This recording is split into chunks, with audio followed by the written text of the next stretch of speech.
nusprendžiau nustebint Kariną ir užsakiau va tokį kalendorių.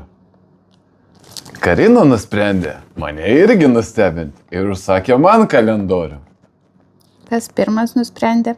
Aš šiaip užsakiau dieną, O aš naktį. o tu naktį. Taip. Tai aš pirmą. Nu gerai, kelių valandų skirtumas. Žodžiu, tai nusprendėm viens kitą nustebint. Ir tapom truputį skemo aukom. Šiaip. Nei vienas iš mūsų neperskaitėm, kas buvo parašyta aprašyme. Nu ten buvo labai gražiai parodyti, kad modeliukai bus. Taip, ir aš irgi pamačiau O gavom va tokius. modeliukus, bet ten šiaip buvo parašyta. Tai va. O gavom va Išarčiau tokį va daiktą. Mus apgavo. Gavom va tokį daiktą. Ta prasme, tai va čia va yra iš kalendoriaus. Daug tokių daiktų. Galvojau bus modeliukai, o čia Čia tiesiog, žaisliukai. čia skaitas žaisliukai ant eglutės. Va taip va. Išvada kokia?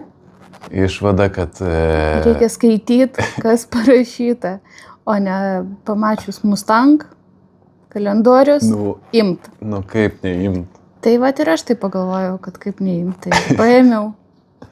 Tai va, tai mus apgavo. Aš taip Patys manau. Aš dar vis apsigavom. taip manau. Aš nesutinku. Aš pripažįstu, kad aš neperskaičiau, tu irgi. Gerai, aš pirmą dieną dar noriu išpakuoti, pažiūrėti, kas čia gero. O kodėl tu šiaip pradėjai ne nuo pirmos dienos? Nežinau.